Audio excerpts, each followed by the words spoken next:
Hello दोस्तों। तो कैसे हैं आप? आपके अपने यूट्यूब चैनल A3 अकेडमी में आपका स्वागत, वंदन और अभिनंदन है। मैं अनंत कुमार आपके सामने फिर से बायो की एक बहुत ही बेहतरीन टेस्ट श्रृंखला लेकर के आया हूं। आज जैसा कि आपके सामने शो हो रहा होगा कि हम देखेंगे ह्यूमन ब्लड। जी हाँ दोस्तों, ब्लड से रिलेटेड जितने भी प्रश्न आज तक के एग्ज़ाम में आए हुए हैं और जो आ सकते हैं, उन सारे प्रश्नों को हम ऑब्जेक्टिव के थ्रू देखेंगे। तो इसके पहले चूंकि हमने बायो में ब्लड के बारे में पढ़ा चुका है, अब उसी का हम MCQ लेकर के आए हैं। तो जैसा कि रात में 9 बज चुके हैं और हम तैयार हैं अपना टेस्ट सीरीज को चालू करने के लिए। तो मैं आपको बता दूं, इसमें हम 80 प्लस, जी हाँ दोस्तों, 80 प्लस MCQ कवर अप करेंगे और ये सारे के सारे आपके जो ह्यूमन ब्लड हैं या ह्यूमन रेस्पिरेटरी सिस्टम है, उसके बारे में जितने भी प्रश्न बनते हैं उनके बारे में हम सारे के सारे प्रश्न देखेंगे।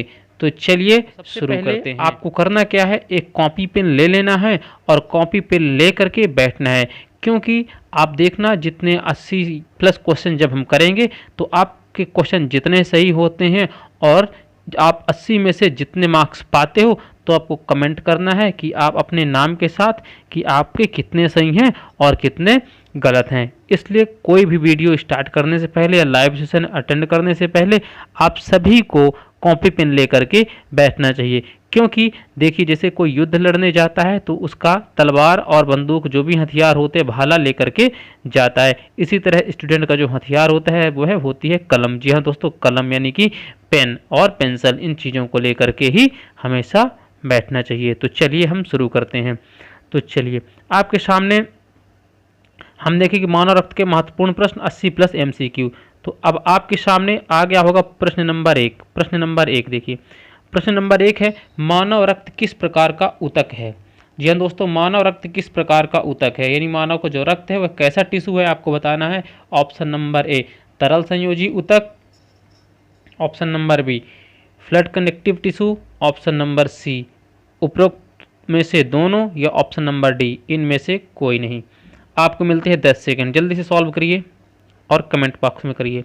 हाँ, जल्दी से क्वेश्चन नंबर डाल के जरूर आपको कमेंट करना है, तभी हमें पता चलेगा किस प्रश्न का आप आंसर कर रहे हो।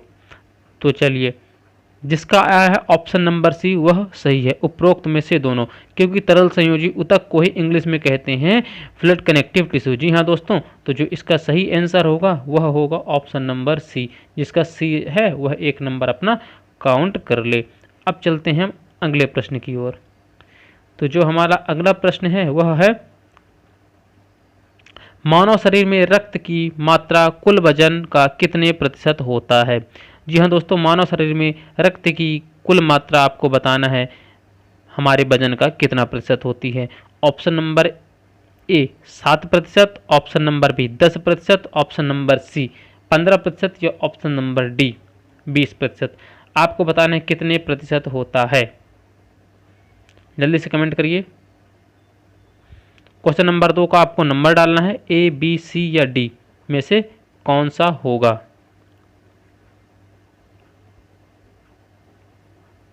जी हाँ दोस्तों, बिल्कुल करीब करीब सभी का यह आंसर सही है। Option number A is correct answer. 7% total हमारे बॉडी वेट का रक्त होता है। अब चलते हैं प्रश्न नंबर 3 की ओर। जी हाँ दोस्तों, प्रश्न नंबर 3 की ओर। तो प्रश्न नंबर 3 जो है हमारा वह है, मनुष्य के रक्त का pH मान कितना होता है? तो मनुष्य के रक्त का pH मान आपको बताना है। Option number A 7.1, option number B 7.4, option number C 8.4 या ऑप्शन नंबर डी 3.5। जल्दी से कमेंट करिए। हाँ, pH मान का अगर फुल फॉर्म बोले तो आपको बताना है पावर ऑफ हाइड्रोजन या पोटेंशियल ऑफ हाइड्रोजन, यह दोनों होता है, यह भी आपको याद रखना है। तो प्रश्न नंबर 3 का आंसर सही है, जिसका आया है ऑप्शन नंबर बी। जी दोस्तों, जिसने ऑप्शन नंबर बी लगाया है वह सही है, 1 नंबर आप अपने ऐड कर लीजिए। यानी कि मनुष्य के जो रक्त का pH मान होता है वह 7.4 होता है। आपने pH स्केल जो पढ़ा होगा, pH स्केल आपने पढ़ा होगा कि pH स्केल में यहाँ पे क्या होता है, आप बोलोगे बीच में होता है, ये होता है 7 और 7 से इधर जाता है 0 और इधर जाता है 14, जी हाँ 14। तो 7 से ये 14 की ओर जो जाता है यह बेसिक यानी कि क्षारीय, और 7 से जो 0 की ओर जाता है वह अम्लीय होता जाएगा, यानी कि एसिडिक नेचर होता जाएगा। यह सभी को पता होगा। मतलब 7 पे जो होता है वह उदासीन होता है। तो अगर रक्त की बात करें तो 7 से ऊपर है, यानी कि क्षारीय प्रकृति का होगा। कैसा होगा? बेसिक प्रकृति का होता है। अब आगे चलते हैं प्रश्न नंबर 4 की ओर। तो देखिए प्रश्न नंबर जो 4 है वो ये रहा आपके सामने।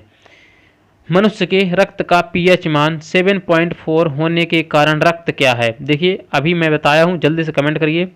ऑप्शन नंबर ए अम्लीय, ऑप्शन नंबर बी उदासीन, ऑप्शन नंबर सी क्षारीय या ऑप्शन नंबर डी इनमें से कोई नहीं।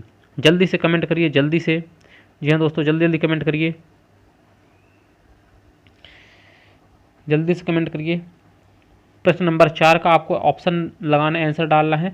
Option number A, option number B, option number C या ऑप्शन नंबर डी। जल्दी बताइए। तो जिसका आया है ऑप्शन नंबर सी, करीब करीब सभी का आया है, वह सही है। Option number C is correct answer. अब चलते हैं हम अगले प्रश्न की ओर। जी हाँ दोस्तों, हम चलते हैं अगले प्रश्न की ओर। तो अगला प्रश्न है प्रश्न नंबर 5। प्रश्न नंबर 5 में दिया मानव शरीर में औसतन कितने लीटर रक्त होता है? तो मानव शरीर में औसतन कितने लीटर रक्त होता है? Option number A 3 litre, option number B 5 से 6 litre, option number C 8 litre, option number D 10 litre. बहुत इजी प्रश्न है, यह सभी को आता होगा, बहुत बार एग्जाम में पूछा गया है, कई बार एग्जाम में यह पूछा गया है। तो चलिए जल्दी से कमेंट करिए। तो जो 5वां का है करीब करीब यह भी सभी का सही है, वह है 5 से 6 लीटर, यानी कि option number B. Option number B जो है वह सही आंसर होगा। मानव शरीर में औसतन रक्त कितना होता है? 5 से 6 लीटर होता है। अब चलते हैं अगले प्रश्न की ओर। तो प्रश्न नंबर 6।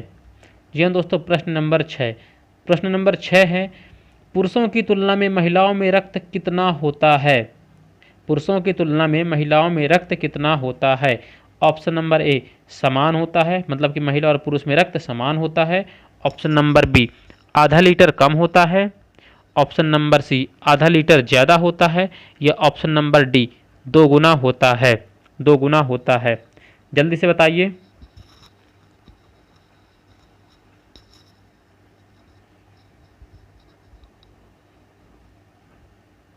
हाँ बिल्कुल कमेंट करिए जल्दी से।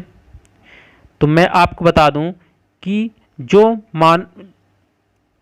प्रश्न नंबर 6 का ऑप्शन नंबर होगा बी, आधा लीटर कम होता है। जी हाँ दोस्तों, महिलाओं में जो रक्त होता है पुरुषों की तुलना में आधा लीटर के समथिंग कम होता है। जी हाँ दोस्तों, आधा लीटर के समथिंग कम होता है। अब चलते हैं अगले प्रश्न की ओर। तो अगला प्रश्न है प्रश्न नंबर 7। प्रश्न नंबर 7 क्या कह रहा है? तो देखिए प्रश्न नंबर 7 कह रहा है रक्त के अध्ययन को क्या कहा जाता है? Option number A hematology, option number B oncology, option number C astronomy, option number D anthrology. बहुत इंपॉर्टेंट प्रश्न है यह, कई बार है। 1 स्टार 2 स्टार जितने स्टार आप लगा चाहो तो लगा लो। तो यह बताइए, जल्दी से कमेंट करिए। Option number A, option number B, option number C या ऑप्शन नंबर डी। प्रश्न नंबर 7 डाल करके आपको कमेंट करना है। जल्दी जल्दी करिए, ठीक है, बिल्कुल बिल्कुल जल्दी से करिए। तो प्रश्न नंबर 7 का करीब करीब सभी का सही आया है। ऑप्शन नंबर ए जो होगा वह सही होगा। रक्त के अध्ययन को हीमेटोलॉजी कहते हैं। जी हाँ दोस्तों, रक्त के अध्ययन को, जहाँ पे आपको हीम शब्द मिल जाए, जी हाँ दोस्तों, जहाँ पे हीम, समझ लीजिएगा हीम का संबंध रक्त से होता है। चलिए अब चलते हैं अगले प्रश्न की ओर। अगला प्रश्न है प्रश्न नंबर 8। प्रश्न नंबर 8 देखिए, प्रश्न नंबर 8 में क्या है? रक्त के निर्माण की प्रक्रिया को क्या कहा जाता है? मतलब रक्त के बनने की प्रक्रिया को क्या कहा जाता है? Option number A hemopoiesis, option number B heparin, option number C thrombosis, option number D vitaminology. आपको बताना है कौन सा सही होगा। तो जल्दी से कमेंट करिए। प्रश्न नंबर 8 क्वेश्चन नंबर डालने के बाद जरूर आपको आंसर देना है ए बी सी, मतलब क्वेश्चन नंबर 8 का कौन सा होगा, ए होगा, बी होगा, सी होगा या डी होगा, तभी पता चलेगा आप कौन से प्रश्न का उत्तर दे रहे हो। तो जल्दी जल्दी कमेंट करिए, क्योंकि लाइव चैट में पता नहीं चलता आप ए बी सी दे रहे हो, कब आपका आंसर आ रहा है, इसलिए पता नहीं चल पाता। आप जल्दी जल्दी बताते चलो। तो हाँ, जिसका आंसर ए है वह अपने एक एक नंबर ऐड कर सकते हो, वह सही है।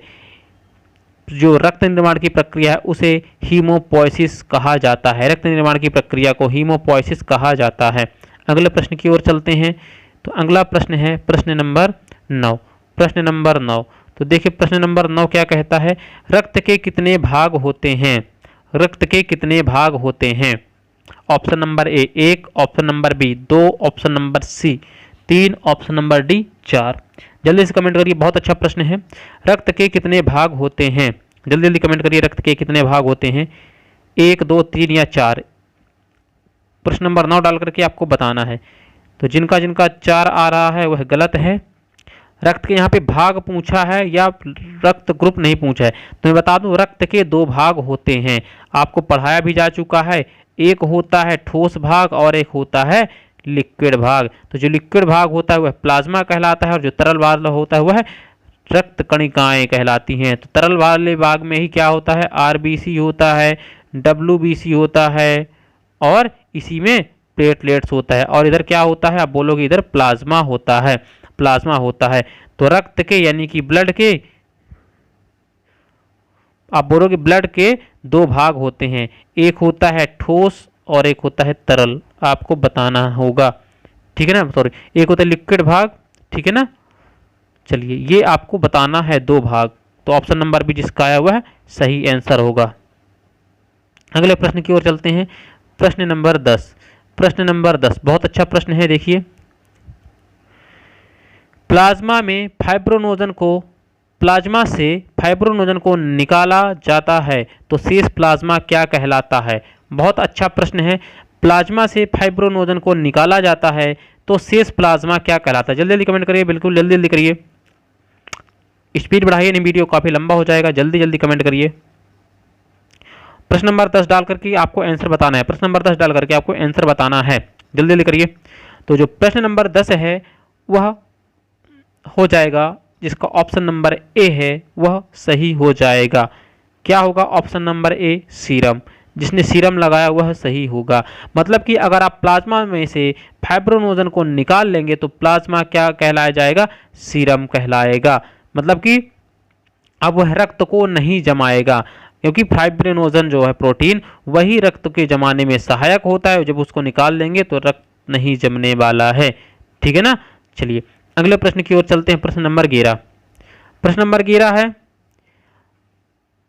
रक्त से आरबीसी को जब निकाल दिया जाता है तो शेष भाग क्या कहलाता है? बहुत अच्छा प्रश्न है, जल्दी कमेंट करिए, जल्दी से कमेंट करिए। रक्त में से आरबीसी को जब निकाल दिया जाता है तो शेष भाग क्या कहलाता है?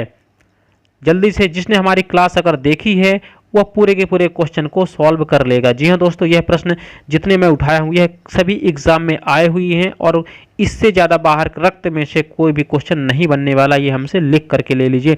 रक्त वाले चैप्टर से अगर कोई प्रश्न पूछता है तो इससे बाहर क्वेश्चन नहीं जाने वाला है, इसलिए आपको अच्छे से देखते चलना है। तो देखिए प्रश्न नंबर 11 जो है, रक्त से आरबीसी को जब निकाल लिया जाता है तो शेष भाग क्या बचता है? Option number A serum, option number B WBC, option number C RBC, option number D plasma. तो जिसका ऑप्शन नंबर डी है वह सही है, प्लाज्मा। रक्त में से अगर हम आरबीसी को निकाल देंगे तो बचा हुआ भाग क्या कहलाएगा? प्लाज्मा कहलाता है। जी हाँ दोस्तों, प्लाज्मा कहलाता है। अब चलते हैं अगले प्रश्न की ओर। प्रश्न नंबर 12। प्रश्न नंबर 12। प्रश्न नंबर 12 क्या कह रहा है? आरबीसी का मुख्य कार्य क्या होता है? आरबीसी का मुख्य कार्य क्या होता है? पहला लाल रंग देना, दूसरा बी नंबर ऑक्सीजन का परिवहन, ऑप्शन नंबर सी उपरोक्त दोनों, ऑप्शन नंबर डी इनमें से कोई नहीं, इनमें से कोई नहीं। तो अगर बात की जाए प्रश्न नंबर 12 की तो जल्दी से आप कमेंट करिए, जल्दी से कमेंट करिए क्या होगा? आरबीसी का मुख्य कार्य आपको बताना है। लाल रंग देना, ऑक्सीजन का परिवहन, उपरोक्त में से दोनों या इनमें से कोई नहीं। तो जिसका उपरोक्त में से दोनों आ रहा है सी नंबर, वह गलत है। जी हाँ दोस्तों, अगर आरबीसी का मुख्य कार्य होता है वह होता है ऑप्शन नंबर बी, जिसका है वह सही है, ऑक्सीजन का परिवहन। जी हाँ दोस्तों, ऑक्सीजन का परिवहन, option number B is correct answer. अब चलते हैं प्रश्न नंबर 13 की ओर। तो जो प्रश्न नंबर 13 है वह ये रहा आपके सामने। मानव के शरीर में आरबीसी का निर्माण कहाँ होता है? अगर आरबीसी का फुल फॉर्म की बात करें तो रेड ब्लड कैपिलरीज या कैप्सूल्स भी होता है और हिंदी में कहते हैं इसे लाल रक्त कणिकाएं। अब पूछ रहा है मानव शरीर में आरबीसी का निर्माण कहाँ होता है? ऑप्शन नंबर ए अस्थि मज्जा, ऑप्शन नंबर बी हृदय, ऑप्शन नंबर सी यकृत या ऑप्शन नंबर डी अग्नाशय। अस्थि मज्जा यानी कि बोन मैरो, हृदय यानी कि हार्ट, यकृत यानी कि लीवर, या ऑप्शन नंबर डी अग्नाशय यानी कि पैनक्रियाज। तो आपको बताना है इसका आंसर क्या होगा। मानव के शरीर में आरबीसी का निर्माण कहाँ होता है? आरबीसी का तो सभी को पता होगा, करीब करीब जो भी कंपटीशन की तैयारी कर रहे हैं, कि जो मानव शरीर में आरबीसी, न केवल आरबीसी वरन पूरे पूरे रक्त का निर्माण ही बोन मैरो पे होता है, यानी कि अस्थि मज्जा पे होता है। अस्थि मज्जा जिसका ऑप्शन नंबर ए आया है वह एक नंबर अपना जोड़ ले। अब चलते हैं अगले प्रश्न की ओर। तो प्रश्न नंबर 14 देखिए प्रश्न नंबर 14 क्या कहता है। आरबीसी का वैज्ञानिक नाम क्या होता है? आरबीसी का वैज्ञानिक नाम पूछा है, बहुत इजी प्रश्न है, कई बार एग्जाम में आया हुआ है। Erythrocytes option number A, option number B leucocyte, option number C thrombocyte, option number D इनमें से कोई नहीं। जी हाँ दोस्तों, ऑप्शन नंबर डी है इनमें से कोई नहीं। आपको जल्दी से कमेंट करना है प्रश्न नंबर 14 डाल करके, ए है या बी है या सी है या डी है, कौन सा उत्तर आपका सही होगा। तो चलिए जल्दी से बताइए, जल्दी जल्दी कमेंट करिए, जल्दी जल्दी। तो जो प्रश्न नंबर 14 है उसका सही आंसर होगा वह है एरिथ्रोसाइट्स। जी हाँ दोस्तों, A number, option number A erythrocytes. प्रश्न नंबर 14 का सही आंसर है एरिथ्रोसाइट्स। जी हाँ दोस्तों, एरिथ्रोसाइट्स। अब चलते हैं अगले प्रश्न की ओर। तो जो हमारा अगला प्रश्न है वह है प्रश्न नंबर 15। प्रश्न नंबर अगर 15 की बात करते हैं तो प्रश्न नंबर 15 में देखिए क्या है। प्रश्न नंबर अगर 15 की बात की जाए तो प्रश्न नंबर 15 में दिया हुआ है कि आरबीसी की खोज किस वैज्ञानिक ने की? आरबीसी की खोज किस वैज्ञानिक ने की? Option number A Newton, option number B Antonio Leeuwenhoek, option number C Goldstein, option number D इनमें से कोई नहीं। तो जल्दी बताइए आरबीसी की खोज किसने की? आरबीसी की खोज यानी कि लाल रक्त कणिकाएं या रेड ब्लड कैपिलरीज या कैप्सूल्स। जल्दी बताइए और 15 का ए बी सी डी। प्रश्न नंबर 15 डाल करके जल्दी कमेंट करिए ए बी सी डी। तो जिसका आया है ऑप्शन नंबर बी वह सही है, अपने एक नंबर आप ऐड करते चलिए। प्रश्न नंबर 15 का होगा सही आंसर बी। अब चलते हैं अगले प्रश्न की ओर। तो प्रश्न नंबर 16। प्रश्न नंबर 16 देखिए आपके सामने है। प्रश्न नंबर 16 में क्या बोलता है? प्लाज्मा का रंग कैसा होता है? प्लाज्मा का रंग कैसा होता है? ऑप्शन नंबर ए लाल, ऑप्शन नंबर बी हल्का पीला, ऑप्शन नंबर सी नीला, ऑप्शन नंबर डी इनमें से कोई नहीं, इनमें से कोई नहीं। तो प्रश्न नंबर 16 का जल्दी से बताइए प्लाज्मा का रंग कैसा होता है? लाल, हल्का पीला, नीला या इनमें से कोई नहीं। 16 में ए बी सी डी डाल के आपको बताना है जो आंसर सही हो। तो चलिए जिसका आंसर आया है option number B, option number B वह सही है, हल्का पीला। यहाँ पे कभी कभी हल्का पीला ना लिख करके पीला भी दे देता है तो आंसर सही माना जाएगा। आपको ये याद रखना है, हल्का पीला या पीला जो ऑप्शन में रहेगा, दोनों ऑप्शन में नहीं देता है। तो अगर बात की जाए तो पीला रंग किस कारण से होता है प्लाज्मा का, तो आप बताओ कि बिलीरुबिन के कारण होता है, ये आपको याद रखना है। आगे चलते हैं अगले प्रश्न की ओर। तो अगला प्रश्न है प्रश्न नंबर 17। देखिए प्रश्न नंबर 17 आ ही गया जस्ट। प्रश्न नंबर 17 प्लाज्मा का रंग पीला किस कारण से होता है? अभी बताया हूं जस्ट, जल्दी से बताइए प्लाज्मा का पीला रंग किस कारण से होता है? प्रश्न नंबर 17 में जल्दी से देखिए hemocyte, bilirubin, option number C haemoglobin, option number D इनमें से कोई नहीं। जल्दी से बताइए प्रश्न नंबर 17 का आंसर क्या होगा? हीमोसाइट या बिलीरुबिन या हीमोग्लोबिन या इनमें से कोई नहीं। तो जो प्रश्न नंबर 17 है उसका सही आंसर होगा option number B bilirubin. Bilirubin, जी हाँ दोस्तों bilirubin, option number B is correct answer. अब चलते हैं अगले प्रश्न की ओर। नेक्स्ट प्रश्न जो है हमारा प्रश्न नंबर 18। प्रश्न नंबर 18 का भ्रूणावस्था में आरबीसी का निर्माण कहाँ होता है? मतलब जो भ्रूण होता है वह आरबीसी का निर्माण कहाँ होता है भ्रूण अवस्था में? पहला ऑप्शन है यकृत यानी कि लीवर, ऑप्शन नंबर बी हृदय यानी कि हार्ट, ऑप्शन नंबर सी फेफड़ा यानी कि लंग्स, ऑप्शन नंबर डी अग्नाशय यानी कि पैनक्रियाज। जल्दी से बताना है आपको, कमेंट करिए प्रश्न नंबर 18 डाल करके ए बी सी डी कौन सा सही आंसर होगा। भ्रूण अवस्था में पूछा है आरबीसी का निर्माण कहाँ होता है, तो जिसका ऑप्शन नंबर ए है वह सही है। एक नंबर अपने ऐड कर लीजिए, ऐड कर लीजिए। प्रश्न नंबर 18 ऐड कर लीजिए। अगले प्रश्न की ओर चलते हैं। तो प्रश्न नंबर 19। प्रश्न नंबर 19 आपके सामने ये रहा। प्रश्न नंबर 19 आरबीसी का जीवन काल कितना होता है? आरबीसी का बहुत आसान प्रश्न है, सभी कर लोगे। जल्दी से कमेंट करो आरबीसी का जीवन काल कितना होता है। Option number A 120, option number B 150, option number C 200 दिन या ऑप्शन नंबर डी 100 दिन। आपको बताना है 120 दिन, 150 दिन, 200 दिन या 100 दिन। जल्दी बताइए प्रश्न नंबर 19 का। तो जो प्रश्न नंबर 19 का है वह सभी का करीब करीब यह सही है। ऑप्शन नंबर ए 120 दिन। आरबीसी का जो जीवन काल है वह 120 दिन का होता है। अब चलते हैं अपने अगले प्रश्न की ओर। तो प्रश्न नंबर 20,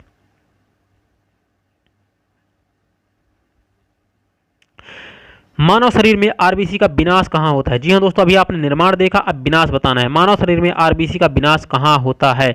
ऑप्शन नंबर ए यकृत यानी कि liver, option number B spleen, sorry option number B में प्लीहा, या ऑप्शन नंबर सी स्प्लीन, या ऑप्शन नंबर डी उपरोक्त में से सभी, उपरोक्त सभी। अब आपको जल्दी से कमेंट करना है प्रश्न नंबर 20 डाल करके ए बी सी डी कौन सा आंसर सही है। लीवर, यकृत, स्प्लीन या प्लीहा या उपरोक्त सभी। जल्दी बताइए आरबीसी का विनाश कहाँ होता है? आपको बताना है विनाश। जी हाँ दोस्तों, ध्यान देना, विनाश पूछ रहा है या निर्माण? विनाश पूछा है। तो आप जिसका आंसर, कई लोग जल्दी जल्दी बताइए, जिसका आंसर डी है वह सही आंसर है, उपरोक्त में से सभी। क्योंकि लीवर होता है, आप देखिए प्लीहा को ही इंग्लिश में स्प्लीन कहते हैं, प्लीहा को इंग्लिश में स्प्लीन कहते हैं, इसलिए यह तीनों आंसर सही होंगे, इसलिए यह तीनों आंसर सही, उपरोक्त सभी। प्रश्न नंबर 20 का जो उपरोक्त सभी जिसका है वह 1 नंबर अपना ऐड कर लीजिए। अब चलते हैं अगले प्रश्न की ओर। तो अगला प्रश्न आपके सामने ये रहा, आरबीसी का कब्रगाह किसे कहते हैं? आरबीसी का कब्रगाह किसे कहते हैं? Option number A spleen, sorry option number A प्लीहा, option number B spleen, option number C उपरोक्त दोनों, ऑप्शन नंबर डी इनमें से कोई नहीं। यहाँ पूछा है आरबीसी का कब्रगाह यानी कि ग्रेवयार्ड, कब्रगाह यानी कि ग्रेवयार्ड। आपको बताना है आरबीसी का कब्रगाह किसे कहते हैं? आरबीसी का कब्रगाह किसे कहते हैं? जल्दी बताइए। ऑप्शन, तो जिसका आंसर सी है वह सही है, उपरोक्त में से दोनों। जी हाँ दोस्तों, क्योंकि स्प्लीन और प्लिया एक ही हैं। हिंदी में कहते हैं प्लिया और इंग्लिश में कहते हैं स्प्लीन, ये आपको याद रखना है। प्रश्न नंबर 21 का सी इज करेक्ट आंसर। अब चलते हैं अगले प्रश्न की ओर। जो अगला प्रश्न है प्रश्न नंबर 22। प्रश्न नंबर 22 देखिए, प्रश्न नंबर 22 में क्या दिया हुआ है? मानव शरीर में ब्लड बैंक ऑफ आरबीसी किसे कहा जाता है? ब्लड बैंक ऑफ आरबीसी किसे कहा जाता है? Option number A spleen, option number B प्लीहा, ऑप्शन नंबर सी तिल्ली, ऑप्शन नंबर डी उपरोक्त में से सभी। स्प्लीन, प्लीहा, तिल्ली, उपरोक्त में से सभी। तो क्या पूछा है? Blood bank of RBC. ये कई बार प्रश्न में पूछा है, आप 1 स्टार 2 स्टार जितने स्टार लगाना हो लगा लीजिए, बहुत इंपॉर्टेंट प्रश्न है।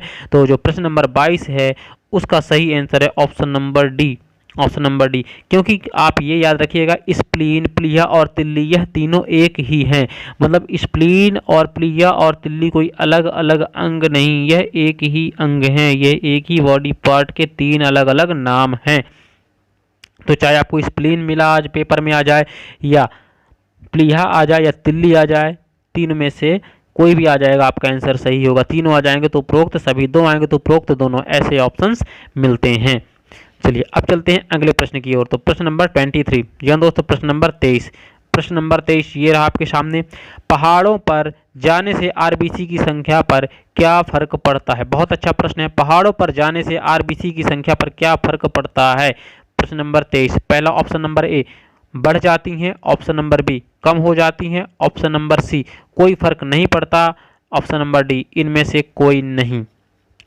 जल्दी से कमेंट करिए, जल्दी जल्दी, बहुत अच्छा प्रश्न है। प्रश्न नंबर 23 जल्दी से कमेंट करिए, 23 डाल करके। ए 23 का कौन सा सही होगा? A B C D number डाल के आपको कमेंट करना है, जल्दी करिए। 23। तो आपको बता दूं, पहाड़ों पर जाने पर आरबीसी की संख्या क्या होती है? जिनका ऑप्शन नंबर ए है वह सही है, संख्या बढ़ जाती है। क्योंकि पहाड़ों पर जाने पर हमें ज़्यादा मेहनत करनी होती है, और ज़्यादा मेहनत करने के बाद हमें ज़्यादा ऑक्सीजन और ज़्यादा रक्त की आवश्यकता पड़ती है। इस कारण से जितना ज़्यादा हमें ऑक्सीजन की आवश्यकता पड़ती है, तो ऑक्सीजन का परिवहन के लिए उतनी ही ज़्यादा आरबीसी प्रयोग में लाई जाती हैं। इसलिए आप क्या बताओगे? इनकी संख्या क्या हो जाती है? बढ़ जाती हैं। प्रश्न नंबर 23 का option number A is correct answer. अब चलते हैं प्रश्न नंबर 24। जी हाँ दोस्तों 24। देखिए, सोते समय आरबीसी की संख्या पर क्या फर्क पड़ता है? तो सोते समय आप क्या करते हो? रिलैक्स करते हो, तो उसका अपोजिट। जल्दी जल्दी जल्दी जल्दी प्रश्न नंबर 24 का डालिए जल्दी से। ऑप्शन नंबर ए बढ़ जाती हैं, ऑप्शन नंबर बी कम हो जाती हैं, ऑप्शन नंबर डी कोई फर्क नहीं पड़ता, ऑप्शन नंबर डी इनमें से कोई नहीं। तो सोते समय आरबीसी की संख्या क्या होगी? अब बताओगे ऑप्शन नंबर बी जिसका है वह सही, कम हो जाएंगे, क्योंकि आप रिलैक्स करते हो, रिलैक्स समय क्या होता है ऑक्सीजन कम। भाई आप जितना मेहनत करते हो उतनी ज़्यादा जल्दी सांस लेते हो, सोते समय रिलैक्स करते हो, इसलिए आरबीसी की संख्या क्या हो जाती है, घट जाती है। ऐसे भी आप इसको याद रख सकते हो लॉजिक के बेस पे। अब चलते हैं अगले प्रश्न की ओर, जो कि है प्रश्न नंबर 25। जी हाँ दोस्तों, प्रश्न नंबर 25। तो प्रश्न नंबर 25 ये रहा आपके सामने। आपको बताना है कौन सा विटामिन रक्त का थक्का बनाने में मदद करता है, कौन सा विटामिन रक्त का थक्का बनाने में मदद करता है। Option number A vitamin A, option number B vitamin B, option number C vitamin C, option number D vitamin K. जल्दी कमेंट करिए जल्दी, बहुत अच्छा प्रश्न है, कई बार पेपर में आया हुआ है, कई बार। आप इसको भी स्टार कर सकते हो, जितने स्टार आपसे करते बने। तो चलिए, जो इसका सही आंसर जिसका भी आया करीब करीब सही है, तो प्रश्न नंबर 25 का जो आंसर है वह है डी। जी हाँ दोस्तों, ऑप्शन नंबर डी विटामिन के। विटामिन के जो होती है वह क्या होती है, रक्त का थक्का बनाने में सहायक होती है। वहीं अगर खनिज की बात करें तो कैल्शियम, जी हाँ सी ए कैल्शियम रक्त का थक्का जमाने में सहायक होती है, ये आपको याद रखना है। अगर प्रोटीन की बात करें तो प्रोटीन होता है फाइब्रिनोजन। ठीक है, अब चलिए अगले प्रश्न की ओर, प्रश्न नंबर 26। तो जो प्रश्न नंबर 26 है, आप जल्दी से कमेंट करिए। रक्त समूह की खोज किस वैज्ञानिक ने की थी, रक्त समूह की खोज किस वैज्ञानिक, रक्त समूह पूछ रहा है, कार्ल लैंडस्टीनर, हॉपकिंस, गोल्डस्टीन या ए फ्लेमिंग, जल्दी से कमेंट करिए प्रश्न नंबर 26, जल्दी से ए बी सी डी कौन सा सही होगा, कार्ल लैंडस्टीनर, हॉपकिंस, गोल्डस्टीन या फ्लेमिंग। 26 का जिसका ए है वह एक नंबर ऐड कर ले, जिसका ए है ऑप्शन नंबर ए वह एक नंबर ऐड कर ले। अब चलते हैं अगले प्रश्न की ओर, प्रश्न नंबर 27। जी हाँ दोस्तों, प्रश्न नंबर 27 आर एच तत्व यानी कि आर एच फैक्टर की खोज किस वैज्ञानिक ने की। Option number A Karl Landsteiner, option number B Hopkins, option number C Goldstein, option number A Fleming. Question number 27, जल्दी से बताइए ए बी सी डी, 27 डाल करके बताना है ए बी सी डी कौन सा आंसर सही है। तो जो आंसर है वह है 27 का ऑप्शन नंबर है, कार्ल लैंडस्टीनर ने ही क्या किया था, आर एच फैक्टर। अगर आर एच का फुल फॉर्म पूछे तो यह होता है रीसस। जी हाँ दोस्तों, रीसस प्रजाति का एक बंदर था, उसी पे यह देखा गया था। और किसने की थी खोज, तो आप बताओगे कार्ल लैंडस्टीनर। ऑप्शन नंबर 27 का ए जो है वह सही होगा। अब चलते हैं अगले प्रश्न की ओर। तो जो हमारा अगला प्रश्न है वह है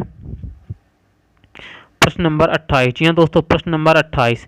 तो देखिए प्रश्न नंबर अगर 28 की बात की जाए तो प्रश्न नंबर 28 में कौन सा रक्त समूह सर्वग्राही होता है, ठीक है ना, आपको बताना है सर्वग्राही कौन सा रक्त समूह सर्वग्राही समूह होता है। Option number A B, option number B, option number C A, option number D O.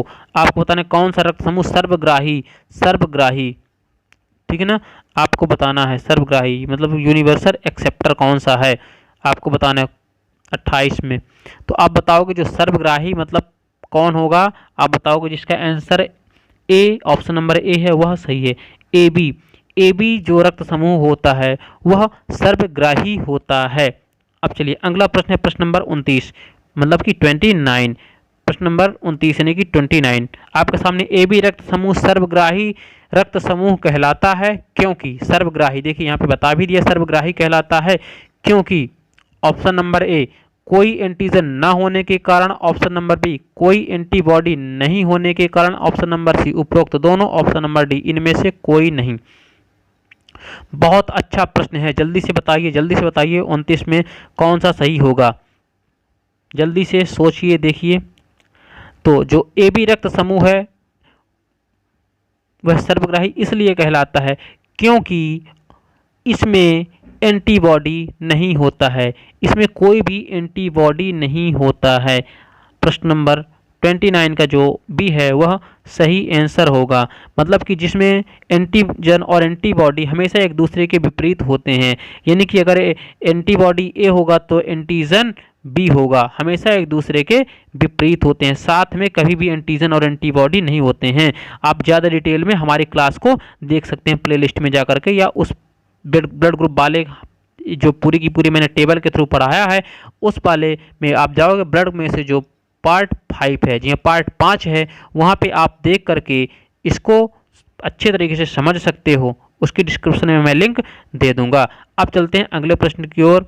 तो इसका जो 29 है उसका सही आंसर होगा ऑप्शन नंबर बी, क्योंकि एंटीबॉडी नहीं होने के कारण यह सर्वग्राही होता है। अब चलते हैं प्रश्न नंबर 30 की ओर। जो प्रश्न नंबर 30 यानी कि प्रश्न नंबर 30 है। प्रश्न नंबर 30 है, कौन सा रक्त समूह सर्वदाता कहलाता है, यानी कि यूनिवर्सल डोनर कहलाता है। अगर बात की जाए तो option number A B, option number B, option number C A, option number D O.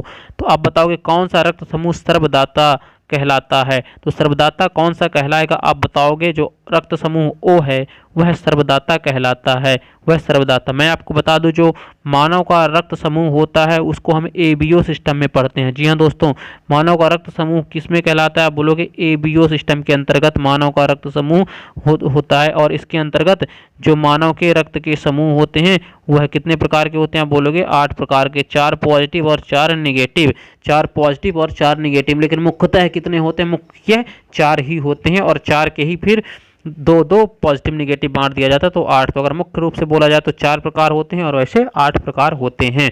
तो ए बी, तो एक होता है रक्त समूह आपका एक होता है ए बी, एक होता है बी और एक होता है ओ। ठीक है, तो आप बोलोगे जो ओ रक्त समूह होता है वह सर्वदाता यानी कि यूनिवर्सल डोनर होता है। आप चलते हैं प्रश्न नंबर 31 की ओर, यानी कि 31 में क्या कह रहा है, रक्त समूह सर्वदाता रक्त समूह कहलाता है। ठीक है ना, रक्त समूह यहाँ पे थोड़ा सा मिसप्रिंट हो गया है। तो यहाँ पे क्या होगा क्या होगा ओ रक्त समूह सर्वदाता रक्त समूह कहलाता है। ये यहाँ पे लिखा होगा ओ रक्त समूह सर्वदाता रक्त समूह कहलाता है, क्योंकि ऑप्शन नंबर ए कोई एंटीजन न होने के कारण, ऑप्शन नंबर बी कोई एंटीबॉडी नहीं होने के कारण, ऑप्शन नंबर सी दोनों, या ऑप्शन नंबर डी इनमें से कोई नहीं। तो जो इसका सही आंसर होगा वह हो जाएगा option number A. Option number is correct answer, कोई एंटीजन न होने के कारण। इसमें कोई एंटीजन नहीं होता है, इसीलिए यह सभी को क्या कर सकता है, सभी को रक्त दे सकता है, सभी को रक्त दे सकता है, इसीलिए इसको सर्वदाता कहते हैं। आगे चलते हैं प्रश्न नंबर 32 की ओर। तो प्रश्न नंबर 32 जो है, स्वस्थ मनुष्य का रक्तदाब कितना होता है। बहुत अच्छा प्रश्न है। प्रश्न नंबर 32 डाल करके आपको बताना है स्वस्थ मनुष्य का रक्तदाब कितना होता है। स्वस्थ मनुष्य का रक्तदाब कितना होता है। ए नंबर 100/90 mmHg, या ऑप्शन नंबर बी 120/80 mmHg, या 120/100 mmHg, या 100/50 mmHg। तो अगर बात की जाए प्रश्न नंबर 32 की तो उसका सही आंसर होगा 120/80 mmHg। हमेशा ब्लड प्रेशर ऐसे ही लिखा जाता है। अब चलते हैं अगले प्रश्न की ओर। प्रश्न नंबर यानी कि 33, प्रश्न नंबर 33। प्रश्न नंबर 33 देखिए बहुत ही अच्छा प्रश्न है। क्या कह रहा है, आरबीसी की कमी से कौन सा रोग होता है। आरबीसी की कमी से कौन सा रोग होता है, जल्दी बताइए। ऑप्शन नंबर ए एनीमिया यानी कि अरक्तता, option number B AIDS, option number C रतौंधी, ऑप्शन नंबर डी इनमें से कोई नहीं। जल्दी कमेंट करिए, रक्त की कमी से आरबीसी की कमी से कौन सा रोग होता है। आरबीसी की कमी से कौन सा रोग होता है। तो क्वेश्चन नंबर 33 डाल करके सही आंसर बताइए। तो जिसका ऑप्शन नंबर ए है वह सही आंसर है, एनीमिया। आरबीसी की कमी से एनीमिया होता है। अब चलते हैं प्रश्न नंबर 34 की ओर। प्रश्न नंबर जो 34 है उसे देखिए। प्रश्न नंबर 34 में बोला है रक्त में आरबीसी और डब्ल्यूबीसी का अनुपात कितना होता है। आरबीसी और डब्ल्यूबीसी का अनुपात पूछा है प्रश्न नंबर 34 में। जल्दी से बताइए आरबीसी और डब्ल्यूबीसी का अनुपात क्या होगा। तो आप बताओगे जो आरबीसी और डब्ल्यूबीसी का अनुपात होता है वह होता है 6, जिसका आंसर है ऑप्शन नंबर ए दिया है 600:1, option number B 1:600, option number C 1000:600, option number D इनमें से कोई नहीं। तो जिसको प्रश्न नंबर 34 का ऑप्शन ए है वह सही है, मतलब कि जो आरबीसी का अनुपात होता है वह डब्ल्यूबीसी के साथ 600:1 होता है, यानी कि आरबीसी बहुत छोटी होती हैं डब्ल्यूबीसी से, ठीक है ना, और संख्या में काफ़ी ज़्यादा होती हैं। अब चलते हैं अगले प्रश्न की ओर। प्रश्न नंबर 35। जी हाँ दोस्तों, प्रश्न नंबर 35। प्रश्न नंबर 35 में क्या है, प्रश्न नंबर 35 में दिया हुआ है मानव शरीर में किस अंग में रक्त नहीं पाया जाता। बहुत ही अच्छा प्रश्न है, मानव शरीर के किस अंग में रक्त नहीं पाया जाता। Option number A cornea, option number B हृदय, ऑप्शन नंबर सी फेफड़ा, ऑप्शन नंबर डी यकृत। जल्दी से बताइए प्रश्न नंबर 35 का आंसर कमेंट करिए जल्दी से। तो जिसका आंसर ए है वह सही है, कार्निया। जी हाँ दोस्तों, यह आंख का एक भाग होता है कार्निया, और इसमें क्या होता है, रक्त नहीं पाया जाता है। जी हाँ दोस्तों, इसमें रक्त नहीं पाया जाता। अब चलते हैं अगले प्रश्न की ओर। तो प्रश्न नंबर 36 यानी कि 36 प्रश्न में क्या है, आरबीसी की संख्या किस यंत्र द्वारा ज्ञात किया जाता है। बहुत ही अच्छा प्रश्न है दोस्तों, आरबीसी की संख्या किस यंत्र द्वारा ज्ञात की जाती है या किया जाता है। प्रश्न नंबर 36, hemocytometer option number A, option number B ammeter, option number C potentiometer, या ऑप्शन नंबर डी इनमें से कोई नहीं। तो प्रश्न नंबर 36 का सभी का आंसर करीब करीब सही है। तो ऑप्शन नंबर ए हीमोसाइटोमीटर। जी हाँ दोस्तों, आरबीसी की जो संख्या है वह हीमोसाइटोमीटर के द्वारा मापी जाती है। अब चलते हैं अगले प्रश्न की ओर। तो प्रश्न नंबर 37 यानी कि 37 प्रश्न, रक्तदाब किस यंत्र द्वारा मापा जाता है। रक्तदाब किस यंत्र द्वारा मापा जाता है। ब्लड प्रेशर की बात कर रहा है, ब्लड प्रेशर किस यंत्र द्वारा मापा जाता है। स्फिग्मोमैनोमीटर या हीमोसाइटोमीटर या अमीटर या पोटेशोमीटर। जल्दी से बताइए 37 का बताइए, रक्तदाब की बात कर रहा है, जल्दी बताइए हीमोसाइटोमीटर है या स्फिग्मोमैनोमीटर है या अमीटर है या पोटेशोमीटर। जल्दी बताइए। तो 37 का जिसका ए है वह सही है। स्फिग्मोमैनोमीटर के द्वारा ब्लड प्रेशर को मापा जाता है। जी हाँ दोस्तों, रक्तदाब को स्फिग्मोमैनोमीटर के द्वारा मापा जाता है। अब चलते हैं अगले प्रश्न की ओर। प्रश्न नंबर हमारा 38 यानी कि 38, डब्ल्यूबीसी का वैज्ञानिक नाम क्या होता है। जी हाँ, डब्ल्यूबीसी यानी कि श्वेत रक्त कणिकाएं यानी कि वाइट ब्लड कैपिलरीज या कैप्सूल्स, इसका फुल फॉर्म होता है। अब पूछा है इसका वैज्ञानिक नाम क्या है डब्ल्यूबीसी का। प्रश्न नंबर 38 जल्दी से कमेंट करिए, एरिथ्रोसाइट्स, ल्यूकोसाइट्स, थ्रोम्बोसाइट्स या इनमें से कोई नहीं। तो जिसका ऑप्शन नंबर बी है वह सही है, ल्यूकोसाइट। जी हाँ दोस्तों, प्रश्न नंबर 38 का सही आंसर है ल्यूकोसाइट। अगले प्रश्न की ओर चलते हैं। प्रश्न नंबर 39, जी हाँ प्रश्न नंबर 39, डब्ल्यूबीसी का जीवन काल कितना होता है। जी हाँ दोस्तों, जब डब्ल्यूबीसी का जीवन काल पूछा है, option number A 120, option number B 10 दिन, ऑप्शन नंबर सी 2 से 5 दिन, ऑप्शन नंबर डी इनमें से कोई नहीं। जी हाँ दोस्तों, जो प्रश्न नंबर 39 है उसका सही आंसर है करीब करीब सभी का 2 से 5 दिन। ये आपका सही है, 2 से 5 दिन होता है डब्ल्यूबीसी का जीवन काल। इसी जीवन काल में उन्हें अपनी तरह कोशिकाओं का निर्माण करना होता है, मतलब अपने जीवन का पूरा जीवन जी चुकी होती है नहीं 2 से 5 दिनों में हमारी डब्ल्यूबीसी।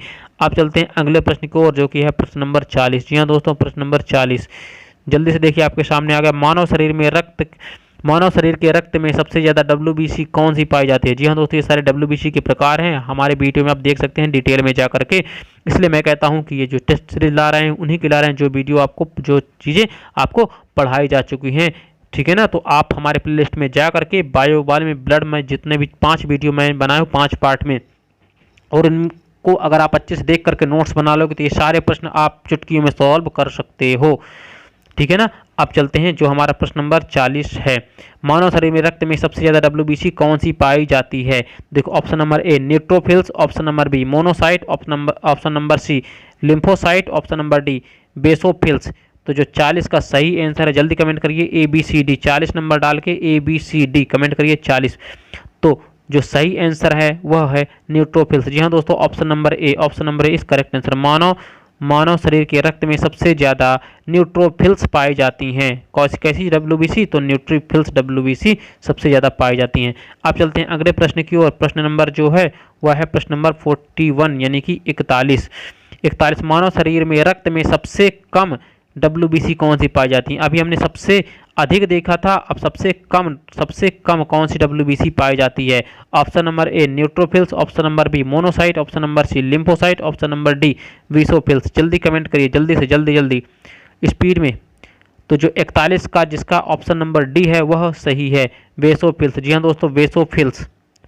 अगले प्रश्न की ओर चलते हैं। प्रश्न नंबर 42 यानी कि 42। प्रश्न नंबर 42 में दिया है, मानव शरीर के रक्त में सबसे ज़्यादा डब्ल्यूबीसी कौन सी है। मानव शरीर के रक्त में सबसे बड़ी, ठीक है ना, इसमें सबसे बड़ी डब्ल्यूबीसी कौन सी है। जल्दी कमेंट करिए, सबसे बड़ी 42 का है मोनोसाइट। जी हाँ दोस्तों, सबसे बड़ी डब्ल्यूबीसी की अगर बात करें तो मोनोसाइट है। जी हाँ दोस्तों, मोनोसाइट, जिसका ऑप्शन नंबर बी है वह सही है। अब चलते हैं प्रश्न नंबर 43 यानी कि प्रश्न नंबर 43 की ओर। प्रश्न नंबर 43 में दिया, मानव शरीर के रक्त में सबसे छोटी डब्ल्यूबीसी। जी हाँ दोस्तों, सबसे छोटी डब्ल्यूबीसी पूछा है, तो प्रश्न नंबर 43, प्रश्न नंबर 43 का जो है वह है लिम्फोसाइट। जी हाँ दोस्तों, option number C lymphocyte, lymphocyte ये आपको याद रखना है। अगले प्रश्न की ओर चलते हैं, तो प्रश्न नंबर 44, प्रश्न नंबर 44 जल्दी से कमेंट करिए प्रश्न नंबर 44 को। रोगों से लड़ने की प्रतिरोधक क्षमता कौन प्रदान करता है? रोगों से लड़ने की प्रतिरोधक क्षमता कौन प्रदान करता है? जल्दी कमेंट करिए, रोगों से लड़ने की प्रतिरोधक क्षमता कौन प्रदान करता है? Option number A WBC, option number C leucocytes, option number C उपरोक्त में से दोनों, ऑप्शन नंबर डी इनमें से कोई नहीं। तो देखिए, जिन काफ़ी लोगों का ऑप्शन नंबर ए आ रहा है, ए आ रहा है, जिनका जिनका भी ऑप्शन नंबर ए आ रहा है वह गलत है। जी हाँ दोस्तों, गलत है। इसका जो सही आंसर होगा 44 का वह होगा सी नंबर। क्यों? क्योंकि WBC को ही तो वैज्ञानिक नाम ल्यूकोसाइट है। जी हाँ दोस्तों, WBC और ल्यूकोसाइट तो एक ही हैं।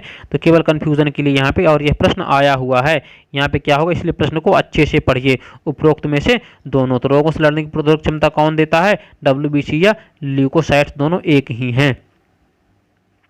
अब चलते हैं अगले प्रश्न की ओर, 45। जी हाँ दोस्तों, यानी कि 45।